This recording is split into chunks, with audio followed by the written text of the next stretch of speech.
I want to look at Joseph's story or his beginning. And I've titled this sermon, The Heart of the Problem.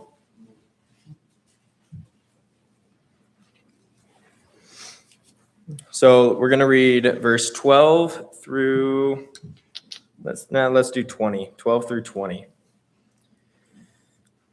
And this his brethren went to feed their father's flocks in Shechem. And Israel said unto Joseph, Do not thy brethren feed the flocks in Shechem?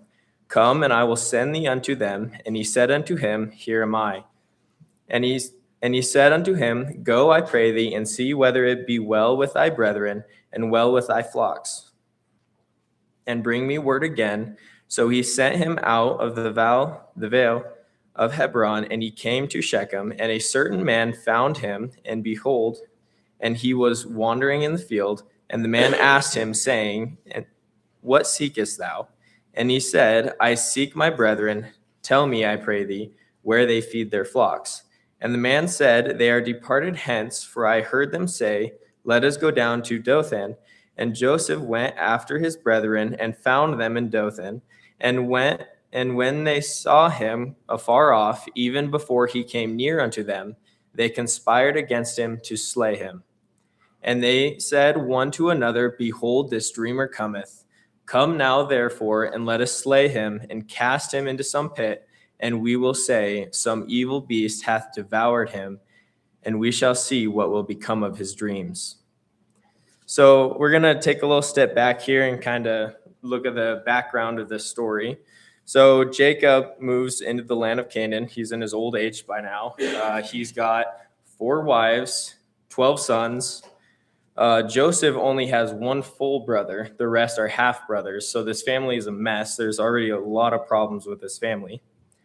And you can see just based on the scenario here that the family is struggling, and all these siblings are contending for their father's love, and there's a lot of strife and tension, and all these siblings are competing against each other.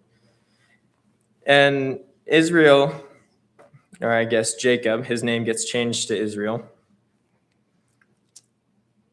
He loves Joseph the most because Joseph is the son of his favorite wife. He picks favorites.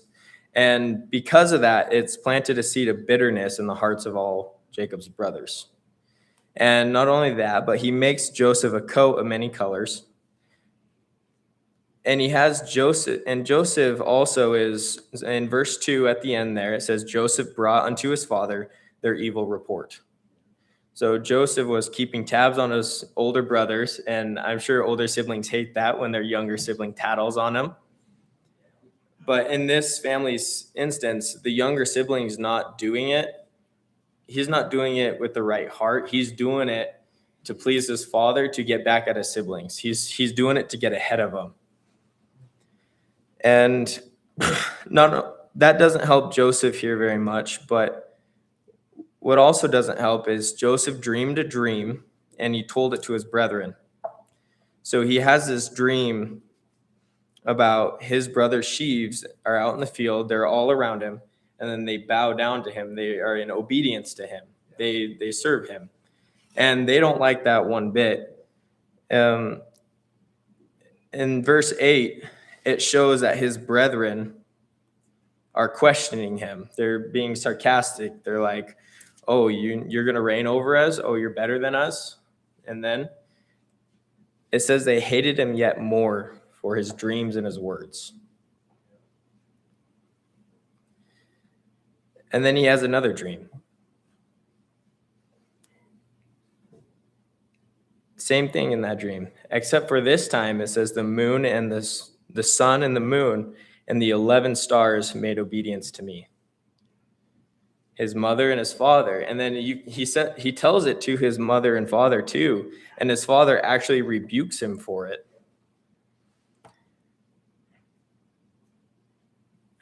And his father does the same thing his brothers did to the first story. Oh, I'm going to bow down to you, huh? I'm guessing he was laughing at him when he tells his son.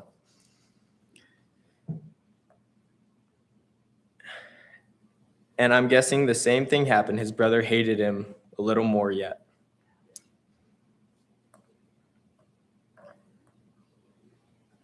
Verse 11, it shows, and his brethren envied him, and I'm sure they would. You have two dreams like that. And then the end of verse 11, it says, but his father observed the sayings. His father took note. His father is like, okay, all right, he's had two dreams now. I guess we're going to be bound to him, maybe. So I'm guessing because at this time, Joseph is 17 years old. He's already shown signs of being responsible, being a good leader. Whether his motive was to please his father or just to do right, we don't know. That's between him and God. But his father notices these dreams and notices what he's doing. And so his father, because he's his favorite and because he sees the potential in Joseph, he sets him in a management position. Here in verse 12, his brethren went to feed their father's flocks in Shechem, and Israel said unto Joseph, do thy brethren feed the flocks in Shechem? Come, and I will send thee unto them. So at this time, his 10 older brothers are out working the fields. They're out in the hot sun all day and all night with the flocks of the sheep. Because back then they didn't have barbed wire fences like we have around here. So you had to live with those sheep. You had to be out there 100% of the time, protecting them, leading them to water, leading them to fresh pasture. And so Joseph is the oldest son at home because he's 17. I'm guessing his older brothers, he's the oldest in the household doing the chores, like helping mom carrying water or whatever. But it's just him and Benjamin at home. So his father sends him, and it makes sense to send him because he's here and I got Benjamin, so I'll send him. But everything's compounding on each other. He's the favorite son. Now he's going to go report on his brothers and on the flock, and he's in a leadership role. And his older siblings see that. They see the dreams, and the seed of bitterness is already in the heart. They already envy him, just like that memory verse today that we're learning. They weren't able to lay that aside. They weren't able to get that root of bitterness out of their heart. They let it grow and fester and guide their further actions. So in verse 15, a certain man found him, and behold, he was wandering in the field. And the man asked him, saying, what seekest thou? And he said, I seek my brethren. Tell me, I pray thee, where they feed their flocks. So we can kind of guess that this man knew who he was based on the coat, because if he heard his brothers say where they were heading, I'm guessing he was talking to them, and they must have said something about their younger brother who has a fancy coat. And so when this man sees him wandering through the field, he's like, I bet he's looking for his brothers. So he goes over to talk to him and ask him. So they talk for a little bit, and then Joseph goes on his way. And when his brothers see him coming afar off, even before he came near unto them, they conspired against him to slay him. They see Joseph topping the hill, walking towards them. And just picture this. They're down there fixing the fence, fixing a hole in the fence, or they're just, over by the water. They see their little brother coming, and they're like, oh, great. All right, here he comes. He's going to rat us out to dad. We're getting in trouble. And then they started conspiring to slay their own brother, to kill him.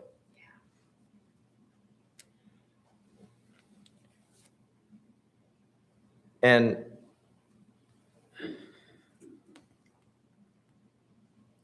not only were they trying to kill Joseph because of Joseph's dreams and because of the spot he held in their dad's heart, but because they wanted that. They were envious of what he had with his dad. They wanted that relationship. And they were willing to kill him even though they knew it would hurt their father. They were willing to go that far because of where their heart was at. In verse 20, come now, therefore, let us slay him and cast him into some pit. And we will say, some evil beast hath devoured him, and we shall see what will become of his dreams.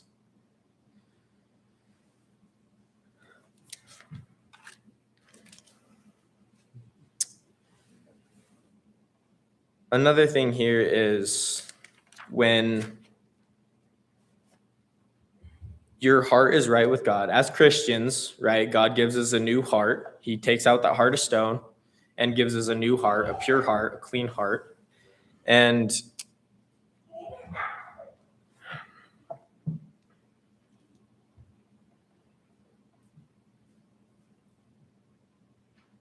in a way, it's up to us to maintain that.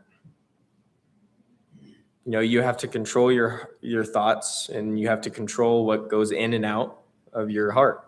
And if the heart is evil and wicked, that's what's going to come out. You can fake it for so long, but eventually it will come out.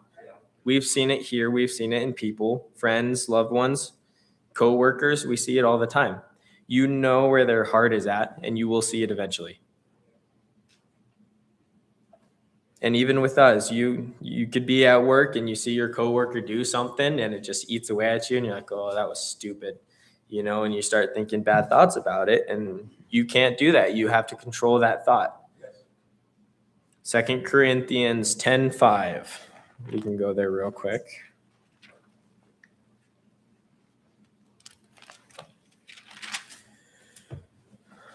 Casting down imaginations and every high thing that exalteth itself against the knowledge of God, and bringing into captivity every thought to the obedience of Christ. Casting down imaginations and bringing every thought into the obedience of God. It's up to you to control where your heart is at. God gives you a new slate when you get saved, but it's up to you to maintain that. It's up to you to keep your walk with God pure. And his brothers did not do that.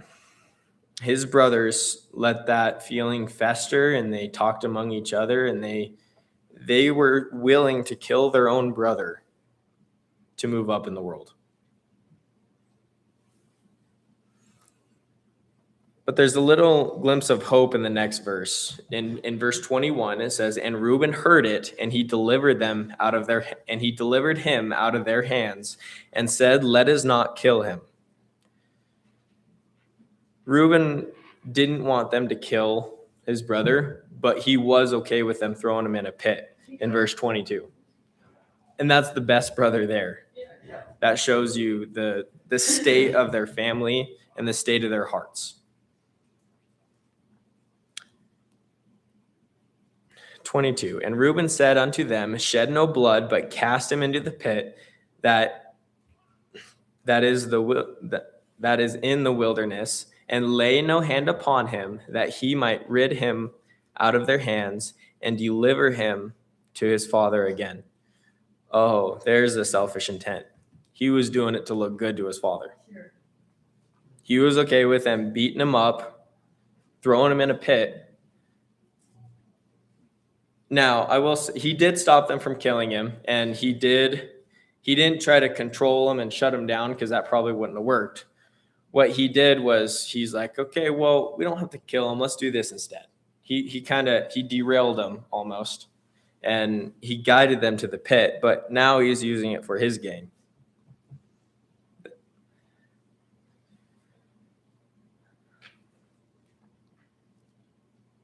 Verse 23, and when it came to pass, when Joseph was come unto his brethren, that they stripped Joseph out of his coat of many colors that was on him, and they took him and cast him into a pit, and the pit was empty, there was no water in it. And they sat down to eat bread, and they lifted up their eyes and looked, and beheld a company of Ishmaelites came from Gilead, and their camels bearing spices and balms and myrrh, going to carry it down into Egypt. And Judah said unto his brethren, What profit is it if we slay our brother and conceal the blood? Let us sell him to the Ishmaelites, and let not our hands be upon him, for he is our brother and our flesh. And his brethren were content.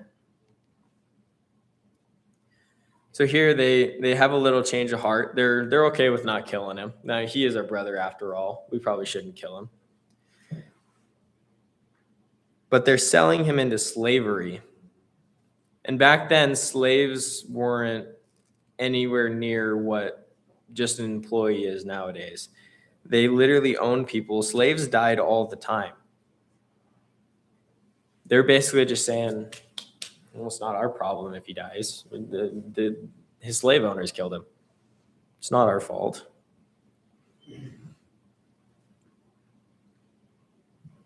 But what they didn't realize in that sparing him, they were actually setting up his dreams. They were actually allowing the dreams that God sent him to be fulfilled.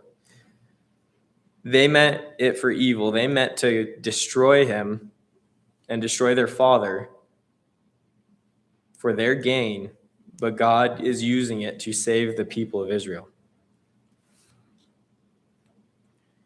Verse 28, and then passed the Midianites, the merchants, and they drew and lifted up Joseph out of the pit and sold Joseph to the Ishmaelites for 20 pieces of silver that they had bought Joseph, and they brought Joseph into Egypt.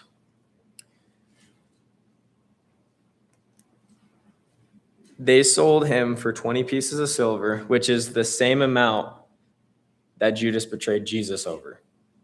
It is a picture of what we did to Jesus, where our hearts were at. It was all evil and sinful, and Jesus died on the cross for us. But Reuben didn't know that they sold him. Reuben still thought Joseph was in the pit, as in verse 29. And Reuben returns into the pit, and behold, Joseph was not in the pit, and he rent his clothes. And he returned to his brethren and said, The child is not, and I, whither shall I go? So he confronts his brothers about them ruining his plan. And he may have meant well by it, but that's just not what I'm getting based on the fact he was okay with them beating him up and throwing him in a pit. It looks like he was doing it for his own gain because he was the oldest son, and Joseph was an oldest son, but of a different mother. And to me, it looks like he's trying to gain favor with his dad when he tries to return to the pit to return him unto his father. And it doesn't work out, so they have to come up with a new plan. So they take Joseph's coat, they kill a kid, which is the baby goat. They dip the coat's blood, or they dip the coat in the blood. And they sent the coat of many colors they brought to their father. So now that they sold their brother, they got to find a way to cover up what they've done. They got to figure out, how do we make it not our fault and that dad doesn't take it out on us? So they pretend it was an animal. Pretend an animal killed him. Like I said before, they knew it was going to hurt their dad. They knew they were going to be stabbing a knife into their dad's heart when they kill his favorite son. But they did it anyways.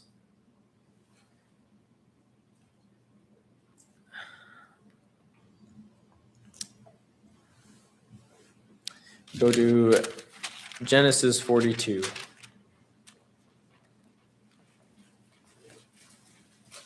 So this is later, after he becomes a slave to the Pharaoh, and he goes to jail for something he doesn't do, and then he finally gets out, and he translates the king's visions, and he translates the king's dreams, and it comes true, and he's now the head man, pretty much. He's in charge of everything. And in verse 1, and the famine was sore in the land, and it came to pass when they had eaten up the corn which they had brought out of Egypt, and their father said unto them, Go and buy a little food. And Judah spake unto him, saying, The man did solemnly protest unto us, saying, Ye shall not see my face, except your brother be with you. If thou wilt send our brother with us, we will go down and buy thy food. But if thou wilt not send him, we will not go down. For the man said unto us, Ye shall not see my face, except your brother be with you. And Israel said, Wherefore dealt you so ill with me, as to tell the man whether he had yet a brother?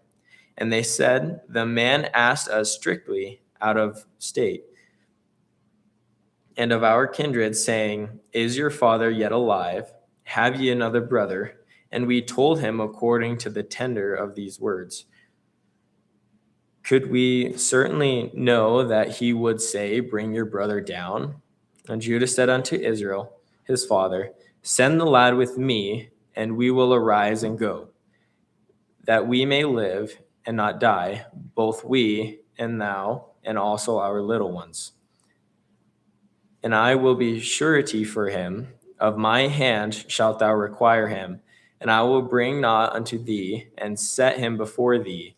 Let me bear the blame forever. So we see that his brothers have learned, their hearts have changed, they've grown a little bit, they've figured out, they know what they did wrong. We see here Judah's attitude has changed drastically from his first brother.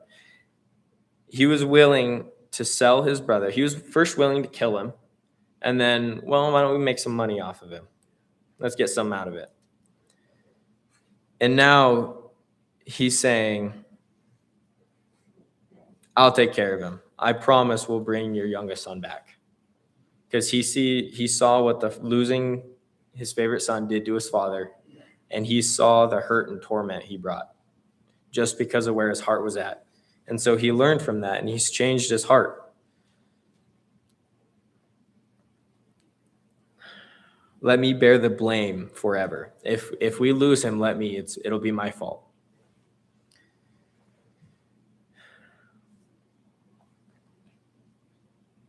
And so the story goes that Joseph, meets his brethren, and he talks with them, and he tests them. He wants to see where their heart is at. He wants to know if they've changed or if they're still the brothers that he lost. And he sees that they have grown and they are different. But he also had the same opportunity to get back at him. He had a very good opportunity to get back at him and destroy everything they wanted.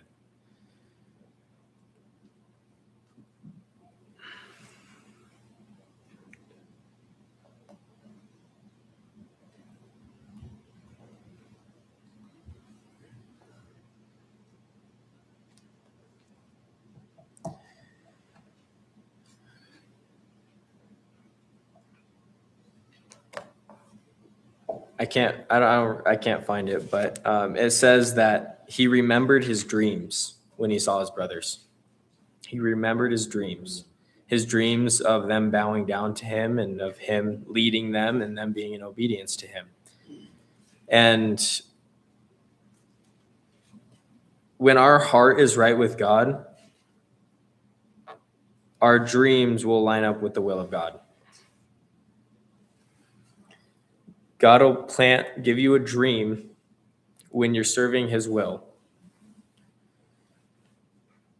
His brothers did him evil because of his dreams, because they knew what his dreams said. And they did it evil because they didn't want that dream, because their heart was full of wickedness.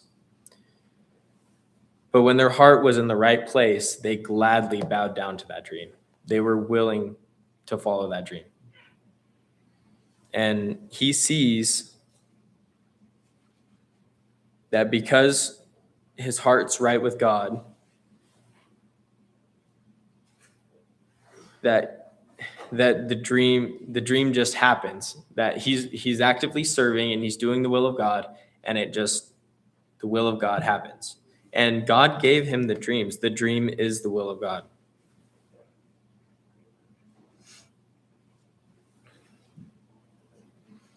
Now, I'm not saying your dreams are the will of God, but if you're actively seeking the will of God and your heart is right with God, that's the direction your life will head.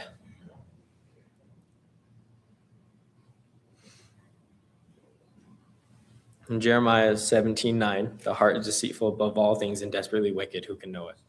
It is a very big obstacle that we have to get around and we have to be weary of.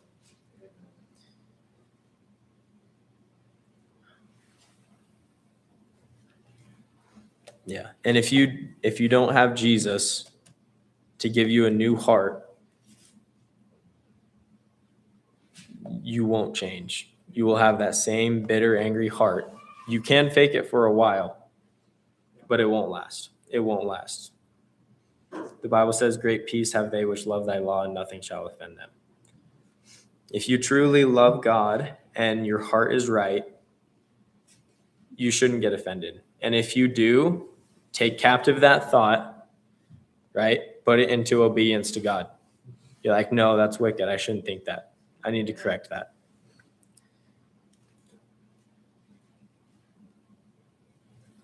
So that's all I have, but the biggest obstacle in our walk with God is our own heart. It's the heart of the issue. In the Psalms, guard your heart, for out of it are the issues of life. It is the most important thing with your walk with God. God looks on the inward, man looketh on the outward. What is on the inside is what matters, because what's on the inside will show on the outside. That's all, Pastor. Amen.